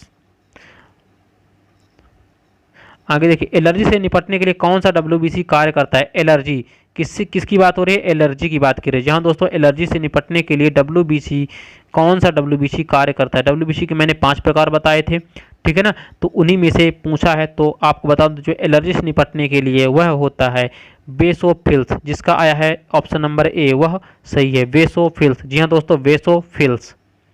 आगे चलते हैं प्रश्न नंबर 46 यानी कि 46 की ओर। प्रश्न नंबर 46 क्या कहता है? तो देखिए, जीवाणु से निपटने के लिए कौन सा WBC कार्य करता है? जीवाणुओं से, जीवाणु की बात कर रहे हैं यानी कि बैक्टीरिया। जी हाँ दोस्तों, बैक्टीरिया से निपटने के लिए कौन सा WBC कार्य करता है? 46, option number A basophils, option number B neutrophils, option number C monocytes, option number D lymphocyte. जल्दी कमेंट करिए, बैक्टीरिया की बात हो रही है 46 में, ABCD कौन सा आंसर होगा? नंबर डाल करके जल्दी से कमेंट करिए। तो मैं आपको बता दूं, जो बैक्टीरिया होता है, बैक्टीरिया से निपटने के लिए जिनका आंसर आया 46 का बी, वह सही है। जी हाँ दोस्तों, न्यूट्रोफिल्स, बैक्टीरिया से निपटने में सहायक होता है न्यूट्रोफिल्स। अगले प्रश्न की ओर चलते हैं, प्रश्न नंबर 47। जी हाँ दोस्तों, प्रश्न नंबर 47 ये रहा आपके सामने, प्रोटोजोआ और विषाणु। जी हाँ दोस्तों, प्रोटोजोआ और वायरस, वायरस से निपटने के लिए कौन सा WBC कार्य करता है? कौन सा WBC कार्य करता है? जल्दी से बताना। तो आपको बता दूं, एसिनोफिल्स। जी हाँ दोस्तों, एसिनोफिल्स, ऑप्शन नंबर ए जो है वह सही है एसिनोफिल्स, यानी जिसका एसिनोफिल्स मजबूत है उसको कोरोना भी कुछ नहीं कर सकता। जी हाँ दोस्तों, क्योंकि कोरोना भी क्या है? एक वायरस है, और एसिनोफिल्स क्या होता है? यह इम्यूनिटी सिस्टम को मजबूत करता है, यानी कि कोरोना जिसकी इम्यूनिटी सिस्टम कमजोर है, रोग प्रतिरोधक क्षमता कमजोर है, उसी को कोरोना से खतरा है, ठीक है ना। अब चलते हैं अगले प्रश्न की ओर, प्रश्न नंबर 48 यानी कि 48। मनुष्यों के रक्त में WBC की कमी को क्या कहते हैं? मनुष्यों के रक्त में WBC की कमी को क्या कहते हैं? जी हाँ दोस्तों, जब हमारे रक्त में WBC की कमी हो जाती है तो उसे स्टेज को क्या कहा जाता है? Option number A leucopenia, option number B leukaemia, option number C thrombosis, option number D इनमें से कोई नहीं। तो 48 का जल्दी से कमेंट करिए, ल्यूकोपीनिया या ल्यूकेमिया, थ्रोम्बोसिस या इनमें से कोई नहीं। तो मैं आपको बता दूं, 48 का जिनका जिनका भी आंसर ए है वह सही है, वह सही है। मनुष्य के रक्त में WBC की कमी हो जाने से ल्यूकोपीनिया हो जाता है, ल्यूकोपीनिया स्टेज हो जाती है। आगे चलते हैं प्रश्न नंबर 49 की ओर यानी कि 49 की ओर। तो क्वेश्चन नंबर 49 में दिया हुआ है कि मनुष्य के रक्त में WBC के बढ़ने को क्या कहते हैं? मनुष्य के रक्त में WBC के बढ़ने के क्या कहते हैं? मतलब अगर WBC बढ़ जाएगा हमारे रक्त में तो उसको क्या कहा जाता है? तो 49 में जो है वह सही है ल्यूकेमिया। जी हाँ दोस्तों, अगर ब्लड में WBC, मनुष्य के रक्त में अगर WBC बढ़ता है तो आप बताओगे उसे ल्यूकेमिया कहते हैं, और यदि WBC घटता है तो उसे ल्यूकोपीनिया कहते हैं। जी हाँ दोस्तों, अगर बढ़ेगा तो उसे ल्यूकेमिया कहेंगे और घटेगा तो ल्यूकोपीनिया कहेंगे। ये बहुत कंफ्यूजन है, आपको याद रखना है।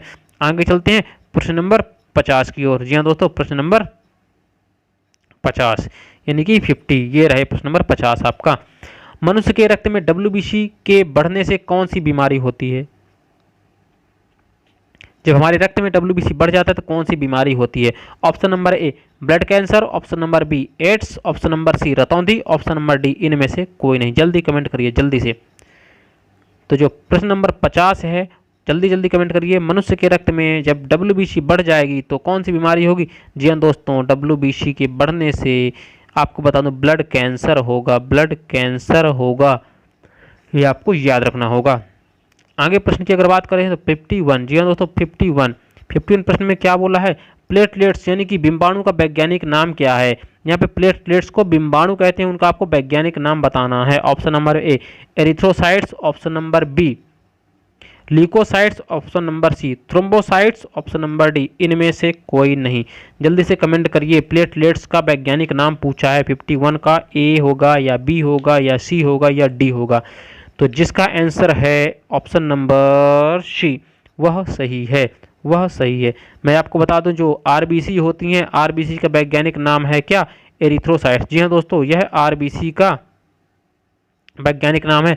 और ल्यूकोसाइट जो है वह डब्ल्यूबीसी का और यह जो हो गया यह प्लेटलेट्स का। जी हाँ दोस्तों, यह थ्रोम्बोसाइट्स किसका होता है वैज्ञानिक नाम? प्लेटलेट्स का। ये तीनों आपको याद रखना है। एरिथ्रोसाइट्स होता है आरबीसी का, ल्यूकोसाइट्स होता है डब्ल्यूबीसी का और थ्रोम्बोसाइट्स होता है प्लेटलेट्स का। ये तीनों प्रश्न आपको याद रखने हैं। आगे चलते हैं 52, जी हाँ दोस्तों 52, प्रश्न नंबर 52 क्या कहता है? प्लेटलेट्स यानी कि बिंबाणु का निर्माण कहाँ होता है? ऑप्शन नंबर ए अस्थि मज्जा यानी कि bone marrow, option number B ब्रक, ऑप्शन नंबर सी हृदय, ऑप्शन नंबर डी इनमें से कोई नहीं। हृदय को हार्ट कहते हैं। तो बताना है 52 में ए बी सी डी 52 में डाल के बताना है आपको, ए है, बी है, सी है या डी है। जल्दी कमेंट करिए। 52 प्रश्न नंबर 52। तो मैं आपको बता दूं जब पूरे के पूरे रक्त का है निर्माण अस्थि मज्जा यानी कि बोन मेरो में होता है, तो रक्त का ही तो भाग प्लेटलेट्स है, इसलिए कुछ लॉजिक भी लगाना सीखिए। तो जो ऑप्शन नंबर ए है वह करेक्ट आंसर है। एक नंबर जिसका सही है वह ऐड कर सकता है। अब चलते हैं प्रश्न नंबर 53 की ओर। जी हाँ दोस्तों, प्रश्न नंबर 53 क्या कह रहा है कि प्लेटलेट्स यानी कि बिंबाणु का जीवन काल कितना होता है? प्लेटलेट्स यानी कि बिंबाणु का जीवन काल पूछा है। प्रश्न ऑप्शन नंबर ए 120 दिन, ऑप्शन नंबर बी 50 दिन, ऑप्शन नंबर सी 8 से 10 दिन, ऑप्शन नंबर डी इनमें से कोई नहीं। जल्दी से कमेंट करिए प्रश्न नंबर 53 को, जल्दी से कमेंट करिए प्रश्न नंबर 53। तो जिनका है ऑप्शन नंबर सी वह एक नंबर ऐड कर लीजिए, 8 से 10 दिन। कभी कभी यह 1 से 2 सप्ताह भी दिया होता है। जी हाँ दोस्तों, 1 to 2 वीक भी दिया होता है, तो वह भी सही होगा, आपको कंफ्यूज नहीं होना है। 8 से 10 दिन दे देगा या तो दे देगा 1 से 2 सप्ताह है, तो वह भी सही होगा प्लेटलेट्स का जीवन काल। वहीं अगर बात की जाए आरबीसी के जीवन काल की, तो आरबीसी का जीवन काल अभी आपने देखा 120 दिन का। वहीं अगर डब्ल्यूबीसी की बात की जाए तो डब्ल्यूबीसी का आपने बताया 2 से 5 दिन, 2 से 5 दिन। अब प्लेटलेट्स का होता है 8 से 10 दिन, तो ये आपको याद रखना है। आगे चलते हैं प्रश्न नंबर 54। जी हाँ दोस्तों, प्रश्न नंबर 54 के क्या कहता है? प्लेटलेट्स बिंबाणु की संख्या का बढ़ना क्या कहलाता है? जी हाँ दोस्तों, जब हमारे रक्त में प्लेटलेट्स बढ़ने लगती है तो उसे क्या कहते हैं? Option number A thromboblastic, option number B heparin, option number C platelets, option number D इनमें से कोई नहीं। जल्दी कमेंट करिए। प्लेटलेट्स की संख्या बढ़ना क्या कहलाता है? थ्रोम्बोब्लास्टिक, हिपेरिन, प्लेटलेट्स या इनमें से कोई नहीं। तो जिनका जिनका ऑप्शन नंबर ए है करीब करीब सभी का वह सही है, वह सही है थ्रोम्बोब्लास्टिक। जी हाँ दोस्तों, थ्रोम्बोब्लास्टिक। जब हमारे शरीर में रक्त क्या होता है, प्लेटलेट्स की संख्या बढ़ने लगती है तो थ्रोम्बोब्लास्टिक हो जाता है। और थ्रोम्बोब्लास्टिक में क्या होता है, शरीर के अंदर ही रक्त का थक्का बनने लगता है, ब्लॉकेज होना चालू होने लगता है हमारे आर्टरी और वेन्स में। तो ये भी आपको याद रखना है। आगे देखते हैं तो प्रश्न नंबर 55 यानी कि 55, प्रश्न नंबर 55 क्या कह रहा है? निम्न में से संख्या के हिसाब से कौन सा सही है? आपको बताना है क्वांटिटी के हिसाब से। जी हाँ दोस्तों, संख्या के हिसाब से RBC, option number A RBC, WBC या प्लेटलेट्स।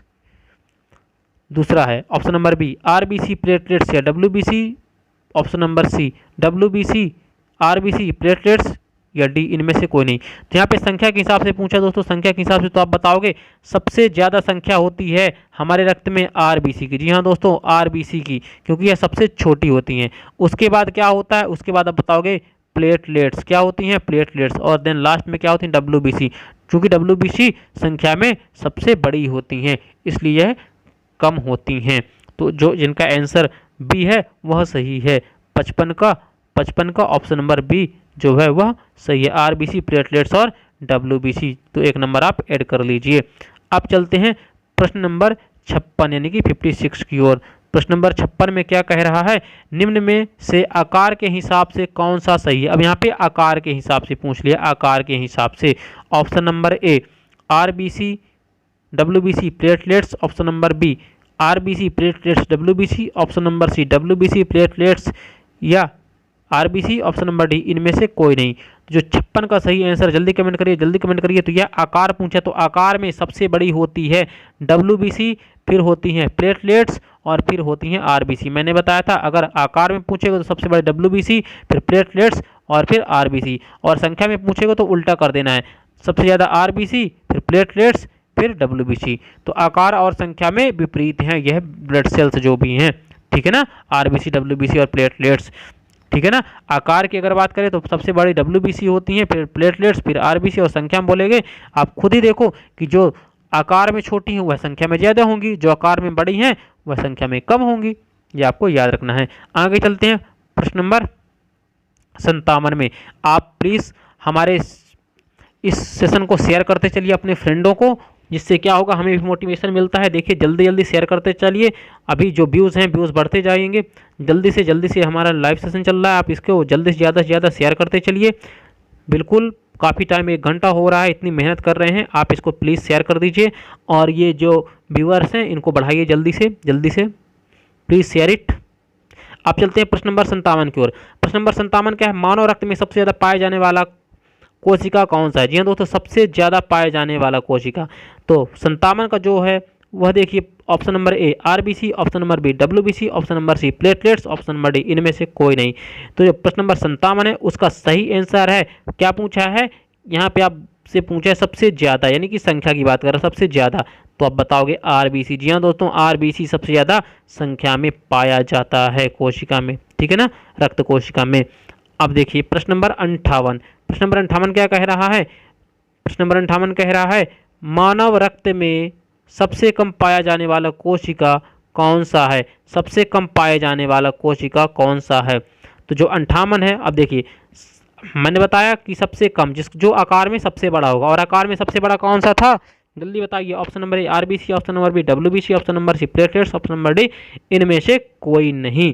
तो मैं बता दूं आकार में सबसे बड़ा कौन था, डब्ल्यूबीसी था, तो संख्या में एक सबसे कम यही होगा, ऑप्शन नंबर बी 58 का, जिसका बी है वह सही है। जल्दी से 1 नंबर आप अपने ऐड कर लीजिए। अगले प्रश्न की ओर चलते हैं। 59 यानी कि 59 क्या कहता है, मानव रक्त की सबसे बड़ी कोशिका कौन सी होती है। बहुत इजी प्रश्न है, जल्दी कमेंट करिए जल्दी। आरबीसी, डब्ल्यूबीसी, प्लेटलेट्स, तो आपने को अभी बता दिया, काफ़ी देर से बता रहा हूँ। सबसे बड़ी कोशिका कौन सी होती है, डब्ल्यूबीसी होती है, और सबसे छोटी रक्त की कोशिका होती है आरबीसी। ये याद रखना, सबसे बड़ी डब्ल्यूबीसी, सबसे छोटी आरबीसी, 3 कोशिकाएं होती हैं, डब्ल्यूबीसी, आरबीसी और प्लेटलेट्स। आगे चलते हैं प्रश्न नंबर 60 की ओर। जी हाँ तो प्रश्न नंबर 60। प्रश्न नंबर 60 क्या कहता है, मानव रक्त की सबसे छोटी कोशिका कौन सी है। जी हाँ दोस्तों, सबसे छोटी कोशिका कौन सी है, 60 का, जल्दी से कमेंट करिए। ए बी सी डी कौन सा आंसर सही है, आरबीसी, डब्ल्यूबीसी, प्लेटलेट्स, इनमें से कोई नहीं। अभी मैंने बताया पिछले क्वेश्चन में ही कि मानव शरीर की सबसे छोटी कोशिका होती है आरबीसी, सबसे छोटी आरबीसी और सबसे बड़ी डब्ल्यूबीसी। अब चलते हैं प्रश्न नंबर 61 की ओर। जी हाँ दोस्तों, प्रश्न नंबर 61।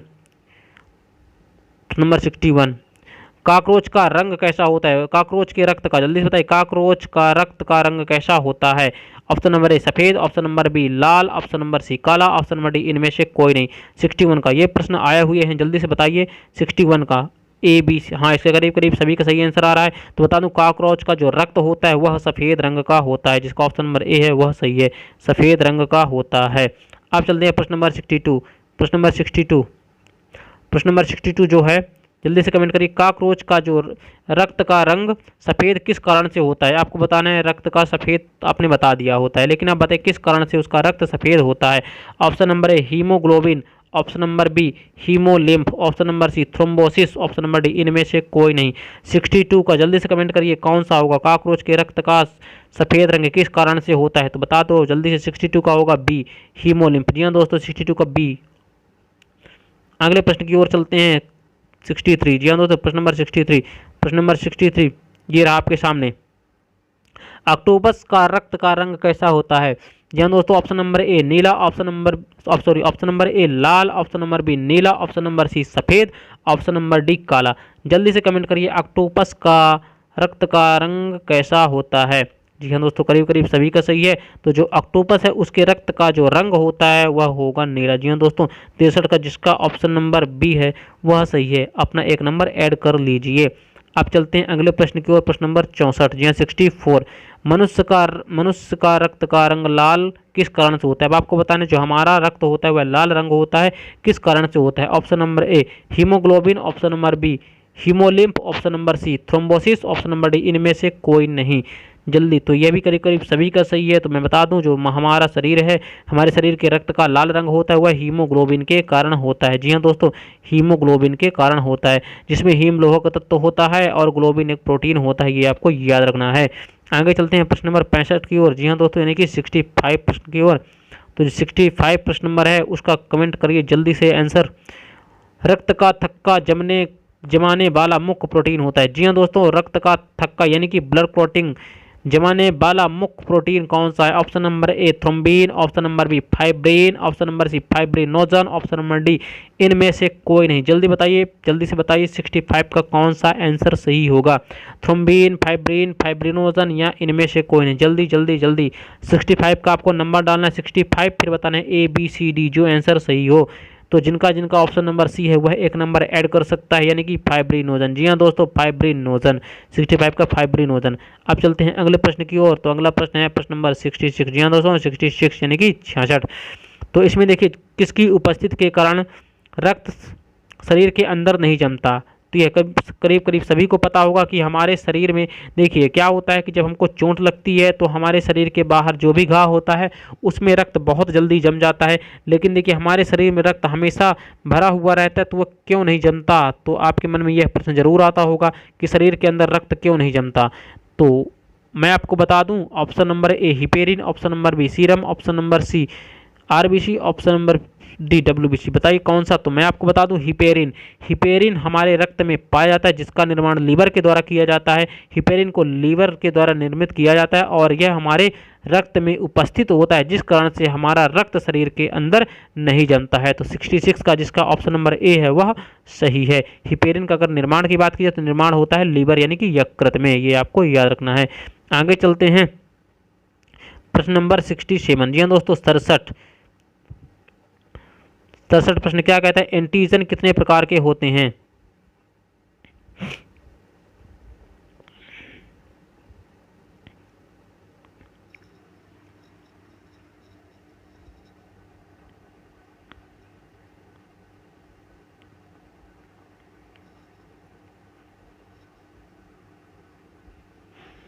एंटीजन कितने प्रकार के होते हैं?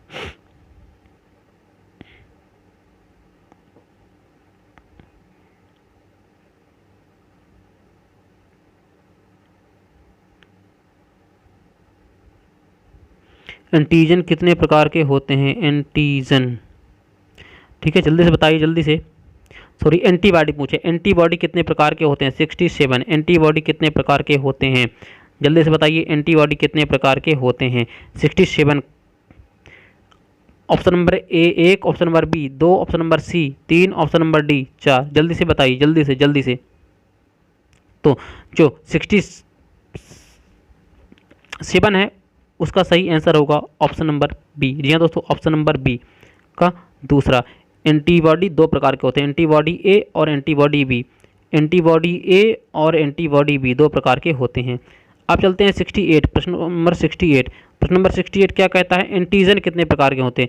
जी हाँ दोस्तों, एंटीजन हमारे कितने प्रकार के होते हैं? Option number A 1, option number B 2, option number C 3, option number D 4। तो जो है एंटीजन भी दो प्रकार के होते हैं, जिनका भी है वह भी एक नंबर ऐड कर लीजिए, ठीक है ना। अब चलते हैं अगले प्रश्न की ओर। तो प्रश्न नंबर कौन सा है? तो प्रश्न नंबर आपका है 69। जी दोस्तों, प्रश्न नंबर 69 है। देखिए, डब्ल्यूबीसी का निर्माण कहाँ होता है? डब्ल्यूबीसी का निर्माण पूछे वृक्क, option number A, option number B अस्थि मज्जा, ऑप्शन नंबर सी हृदय, ऑप्शन नंबर डी इनमें से कोई नहीं। तो आपको बता दो, वृक्क यानी कि किडनी, अस्थि मज्जा यानी कि बोन मैरो, हृदय यानी कि हार्ट, और डी इनमें से कोई नहीं, यानी कि नन ऑफ दीज। जल्दी बताइए 69 जिसका है ऑप्शन नंबर बी अस्थि मज्जा यानी कि बोन मैरो, वह सही है। अगले प्रश्न की ओर चलते हैं, प्रश्न नंबर 70। जी हाँ दोस्तों, प्रश्न नंबर 70। प्रश्न नंबर 70 क्या कहता है? रक्त के शुद्धिकरण की प्रक्रिया को क्या कहते हैं? रक्त के शुद्धिकरण की प्रक्रिया को क्या कहते हैं? बहुत अच्छा प्रश्न है, स्टार लगा लीजिए जितने स्टार आप के मन में बहुत बार पूछा गया है। तो रक्त के शुद्धिकरण की प्रक्रिया क्या कहलाती है? Option number A dialysis, option number B prothrombin, option number C haemoglobin, option number D heparin. Heparin जल्दी बताइए। तो मैं आपको बता दूं रक्त के शुद्धिकरण की प्रक्रिया को जिनका सही आंसर आया है ऑप्शन नंबर ए वह सही है, बिल्कुल से डायलिसिस कहलाती है। रक्त के शुद्धिकरण की प्रक्रिया डायलिसिस कहलाती है, ठीक है ना। जिसकी किडनी खराब हो जाती है देखते होंगे उसमें डायलिसिस की उसको प्रक्रिया कराई जाती है, ठीक है। आगे चलते हैं प्रश्न नंबर 71। जी हाँ दोस्तों 71 प्रश्न पे चलते हैं, यानी कि 71। तो इसमें देखिए मनुष्य के रक्त के कितने समूह होते हैं? मनुष्य के रक्त के कितने समूह होते हैं? Option number A 1, option number B 2, option number C 3, option number D 4। तो 71 का जो सही है वह है ऑप्शन नंबर डी, सभी का सही है, करीब करीब ये है ऑप्शन नंबर डी। 4 प्रकार के होते हैं। कौन कौन से 4 प्रकार के होते हैं? तो ए होता है, बी होता है, ए बी होता है और ओ होता है, ठीक है। आपको और मुख्यतः यही होते हैं, उसके बाद तो और होते हैं, आपने पढ़ा होगा बॉम्बे ब्लड ग्रुप और इंदिरा ब्लड ग्रुप, वह भी होते हैं, लेकिन मुख्यतः यही 4 होते हैं। फिर इनके पॉजिटिव होते हैं 2 पॉजिटिव, ठीक है ना, 1 पॉजिटिव 1 निगेटिव, ये सभी पॉजिटिव इनको मान लोगे तो फिर इनके सबके 1 निगेटिव हैं, तो 4 और 4 8 होते हैं। अब चलते हैं अगले प्रश्न की ओर। तो प्रश्न नंबर 72, किस रुधिर वर्ग में कोई एंटीजन नहीं पाया जाता है? प्रश्न नंबर 72 जी यानी कि 72, किस रुधिर वर्ग में कोई एंटीजन नहीं पाया जाता है? जल्दी से बताइए, कमेंट करिए, कोई भी एंटीजन नहीं पाया जाता है। Option number A, option number B, option number C A B, option number D O. किस रुधिर वर्ग में कोई एंटीजन भाई जब कोई भी एंटीजन नहीं पाया जाएगा जिस ब्लड ग्रुप में, तो वह क्या करेगा? वह जल्दी से बताइए, मैं आपको हिंट कर रहा हूं, जिसमें कोई भी एंटीजन नहीं पाया जाएगा वह सभी को रक्त दे सकता है, सभी को दान कर सकता है, मतलब वह यूनिवर्सल डोनर होगा, सभी को दे सकता है। तो आपका क्या होगा? ऑप्शन नंबर डी, जिसका सही है वह जी आया है वह सही है, ऑप्शन नंबर डी, जिसमें कोई भी एंटीजन नहीं पाया जाता वह सभी को रक्त दे सकता है। तो यूनिवर्सल डोनर होता है कौन सा? रक्त समूह जिसका ओ होता है। तो 72 का होगा डी। अगले चलते हैं प्रश्न नंबर 73 की ओर। 73 क्या बोलता है? किस रुधिर वर्ग में दोनों एंटीजन पाया जाता है? भाई उसका अपोजिट कर दीजिए, दोनों एंटीजन मतलब कि दोनों एंटीजन पाया जाता है जिसमें, आप बताइए 73। तो अब बताओ जिसमें दोनों एंटीजन पाया जाता है, जब दोनों एंटीजन पाए जाएंगे मतलब वह क्या करता है? सर्वग्राही होता है। दोनों एंटीजन पाए जाएंगे मतलब कि वह सर्वग्राही होगा। और सर्वग्राही कौन सा होता है? 73 का आप बोलोगे वह रक्त समूह ए बी वाला सर्वग्राही होता है। तो ये आपको याद रखना है। आगे देखिए प्रश्न नंबर 74 की ओर यानी कि 74 की ओर। तो 74 क्या कह रहा है? किस रुधिर वर्ग में कोई एंटीबॉडी नहीं पाया जाता? कोई भी एंटीबॉडी नहीं पाया जाता है। तो प्रश्न नंबर 74 का देखिए कौन सा आंसर सही होगा, जल्दी से बताइए, कमेंट करिए। प्रश्न नंबर 74 डाल करके किस रुधिर वर्ग में कोई एंटीबॉडी नहीं पाया जाता? कोई एंटीबॉडी नहीं पाया जाता है। तो ये पूरी मैं टेबल बना दिया हूँ, आप वीडियो में जाकर के ब्लड वाला टॉपिक देख सकते हो। कोई एंटीबॉडी नहीं पाया जाता है, तो किस में कोई भी एंटीबॉडी नहीं पाया जाता? आप बताओ। प्रश्न नंबर 74 का जिसका सी है वह सही है। ए बी जो रक्त समूह है उसमें कोई भी एंटीबॉडी नहीं पाया जाता है। आगे देखिए प्रश्न नंबर 75। प्रश्न नंबर 75 क्या कह रहा है? किस रुधिर वर्ग में कोई भी एंटीबॉडी नहीं पाया जाता? अब कोई भी एंटीबॉडी नहीं पाया जाता है, सॉरी इसमें पूछा कोई दोनों एंटीबॉडी पाए जाते हैं। उस जब जिसमें पूछा था 74 में कोई भी एंटीबॉडी नहीं पाया जाता वह ए बी था। इसमें बोला है किस रुधिर वर्ग में दोनों एंटीबॉडी पाए जाते हैं? दोनों एंटीबॉडी पाए जाते हैं। हमने बताया था एंटीबॉडी और एंटीजन दोनों प्रकार के होते हैं, मतलब इसमें जब दोनों एंटीबॉडी पाए जा रहे हैं, एंटीबॉडी मतलब इसमें एंटीजन एक भी नहीं होगा भाई। जिसमें दोनों एंटीबॉडी हैं उसमें एंटीजन एक भी नहीं होगा, और जिसमें दोनों एंटीजन है उसमें एंटीबॉडी कोई नहीं होगा, ऐसे चलता है। तो देखिए इस रुधिर वर्ग में दोनों एंटीबॉडी पाई जाती है, किसमें? तो आप बोलोगे 75 का जो है जिसका आया है डी वह सही है, वह सही है। दोनों एंटीबॉडी किसमें पाई जाती है? आप बोलोगे डी वाले में, मतलब कि जो ओ रक्त समूह का व्यक्ति होता है उसमें दोनों के दोनों एंटीबॉडी पाई जाती है, मतलब ए एंटीबॉडी ए भी पाई जाती है और एंटीबॉडी बी भी पाई जाती है। अगले प्रश्न की ओर चलते हैं, प्रश्न नंबर 76। जी हाँ दोस्तों, प्रश्न नंबर 76। प्रश्न नंबर 76 क्या कहता है? रक्त में कितना प्लाज्मा पाया जाता है? रक्त में कितना प्लाज्मा पाया जाता है? जी हाँ दोस्तों, मैंने बताया था रक्त का 2 भाग होता है, एक तो होता है जो होता है ठोस भाग, दूसरा होता है आपका तरल पदार्थ। तो हमने बताया था रक्त में प्लाज्मा कितना पाया जाता है, तो आप बताओगे कि जो प्रश्न नंबर 76 जल्दी से कमेंट करिए। Option number A 70, option number B 80, option number C 60, option number D 90। जल्दी कमेंट करिए, जल्दी कमेंट करिए। जिसका 90 आया हुआ गलत है। 76 76 76 का सी। तो मैं आपको बता दूं, जो रक्त में प्लाज्मा पाया जाता है, मैंने बताया था 55 से 60% के बीच में पाया जाता है। 55 से 60%, जी हाँ दोस्तों, 55 से 60% के बीच में क्या पाया जाता है रक्त में हमारे? प्लाज्मा। तो जिसका सी है वह सही है, क्षेत्र का सी। आगे चलते हैं प्रश्न नंबर 77 की ओर, जी हाँ 77 की ओर। रक्त में कौन सा धातु पाया जाता है? रक्त में कौन सा धातु पाया जाता है?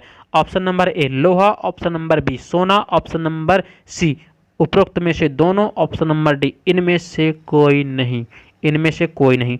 तो ऑप्शन नंबर ए लोहा, ऑप्शन नंबर बी सोना, ऑप्शन नंबर डी दोनों। जिसका ऑप्शन नंबर ए आ रहा है वह गलत है। मैं बता दूं 77 का जो 77 का है वह है उपरोक्त में से दोनों। अब आपको लग रहा हो सर क्या बात कर रहे हैं, क्या हमारे रक्त में सोना पाया जाता है, यानी कि मानव के शरीर में सोना पाया जाता है तो मार मार के एक दूसरे को लूट लेते हैं? जी बिल्कुल नहीं। ये बहुत कम मात्रा में पाया जाता है, मतलब बहुत ट्रेस अमाउंट में पाया जाता है, बहुत कम मात्रा में पाया जाता है सोना हमारे लेकिन शरीर में पाया जाता है। आप देख तो सोना चांदी च्यवनप्राश भी खाते हैं, आपने सुना होगा। और पहले के राजा महाराजा सोने चांदी के बर्तन में खाना भी खाते थे, इसलिए बहुत ट्रेस मात्रा में, बहुत कम मात्रा में सोना पाया जाता है। तो इसका सही आंसर होगा उपरोक्त में से दोनों। ठीक है ना, ये आपको याद रखना है। अगले प्रश्न की ओर चलते हैं, प्रश्न नंबर 78। जी हाँ दोस्तों, प्रश्न नंबर 78। प्रश्न नंबर 78 क्या कह रहा है? तो देखिए प्रश्न नंबर 78 कह रहा है रक्त जमने में किस तत्व की मुख्य भूमिका होती है? रक्त को जमाने में किस तत्व की मुख्य भूमिका होती है? यहाँ पे तत्व पूछा है। इसके पहले क्या पूछा था? विटामिन पूछा था, आपने बताया था विटामिन के। यहाँ पे पूछा रक्त के जमाने में, रक्त जो होता है उसको जमाने में किस तत्व की बात कर रहा है? तत्व की बात कर रहा है, आपको बताना किस एलिमेंट की। तो आप बताओगे ऑप्शन नंबर ए लोहा, option number B calcium, option number C carbon, option number D सोना। जल्दी से कमेंट करिए 78। तो 78 में जिसका आंसर है कैल्शियम वह सही है। जी हाँ दोस्तों, जिसका आंसर कैल्शियम यानी कि सी ए वह सही है। रक्त के थक्का जमाने में कैल्शियम सहायक होता है। जी हाँ दोस्तों, कैल्शियम सहायक होता है, ये आपको याद रखना है। वहीं अगर बात की जाए तो विटामिन, तो आप बताओगे विटामिन के। जी हाँ दोस्तों, विटामिन के। और अगर पूछता है प्रोटीन में तो आप बताओगे फाइब्रिनोजन प्रोटीन। जी हाँ दोस्तों, आप चलते हैं अगले प्रश्न की ओर। तो जो अगला प्रश्न यानी कि हमारा आज का लास्ट प्रश्न है। जी हाँ दोस्तों, लास्ट प्रश्न है। आपको बताना है अस्थि मज्जा के किस ऊतक से रक्त का निर्माण होता है? मतलब कि जो हमारी बोन मैरो होता है उसके किस टिश्यू से रक्त का निर्माण होता है? Option number A heparin, option number B haematopoietic, option number B thrombosis, option number D इनमें से कोई नहीं। जल्दी से बताइए 79 का कौन सा होगा? हिपेरिन या हिमेटोपोइटिक या थ्रोम्बोसिस या इनमें से कोई नहीं। तो जल्दी से बताइए किस ऊतक का निर्माण होता है? तो मैं आपको बता दूं कि जो है 79 का जिसका आंसर आया है हिमेटोपोइटिक। हिमेटोपोइटिक वह सही है। जी हाँ दोस्तों, हिमेटोपोइटिक वह सही है, ये आपको याद रखना है। तो अब आपको देखना एक प्रश्न और मैं आपको दे रहा हूँ, वह भी कमेंट करना है। तो आपके 80 प्रश्न हो जाएंगे और 80 प्रश्न में आपको बताना है। आपके सामने प्रश्न ये है कि रक्त के अध्ययन को क्या कहते हैं? जी हाँ दोस्तों, रक्त के अध्ययन को क्या कहते हैं? मतलब ब्लड के अध्ययन को क्या कहते हैं? रक्त के अध्ययन को टू स्टडी ऑफ ब्लड, मतलब ब्लड के अध्ययन को क्या कहते हैं? तो ये 80 प्रश्न हो गए और 80 प्रश्न में आपको ईमानदारी के साथ नाम के साथ कमेंट करना है कि आपको 80 में से कितने मार्क्स मिले हैं। जी हाँ दोस्तों, आपको 80 में से कितने मार्क्स मिले हैं ये आपको कमेंट करना है। ठीक है, इसी तरह अब हम जितने भी सब्जेक्ट हैं सभी की टेस्ट सीरीज लाते रहेंगे और आप लाइव हमसे जुड़ करके अपने जो भी डाउट होंगे आप अपने डाउट भी हमसे पूछ सकते हैं। बस आपको अच्छे से ईमानदारी के साथ पढ़ते जाना है, ठीक है, और प्रॉपर वे पे नोट्स बनाते जाना है। मैं आपको बता दूं कि जितने भी ब्लड में आज तक के एग्ज़ाम में क्वेश्चंस आए हैं उन सारे क्वेश्चनों को मैंने कवर अप किया है और एक भी ऐसा क्वेश्चन नहीं होगा जो इससे बाहर से आएगा। मतलब जितना डीप में एग्जामिनर वाला सोच सकता है उतने डीप में प्रश्न ब्लड वाले चैप्टर से बनाए गए हैं। इसी तरह न केवल साइंस वरन हर सब्जेक्ट के जितने ज़्यादा से ज़्यादा क्वेश्चन हो सकते हैं, जहां तक एग्जामिनर की सोच जाएगी वहां तक A3 एकेडमी घुसेगा और वहां तक से प्रश्न को खोद करके निकाल लाएगा और आपके सामने परोस देगा। बस आपको करना क्या है, आपको खाने की तो इतनी तो मेहनत करनी पड़ेगी कि आप उसको खा सको। हम करते क्या हैं, सभी सारी चीज़ों के, देखिए मैटर तो सभी के पास होता है, और क्या होता है बुक्स में सभी लिखा होता है, और बुक्स में लिखने के बाद अगर बुक्स पढ़ने से ही अगर हमें जॉब मिल जाए तो हम बुक इकट्ठा पढ़ लें।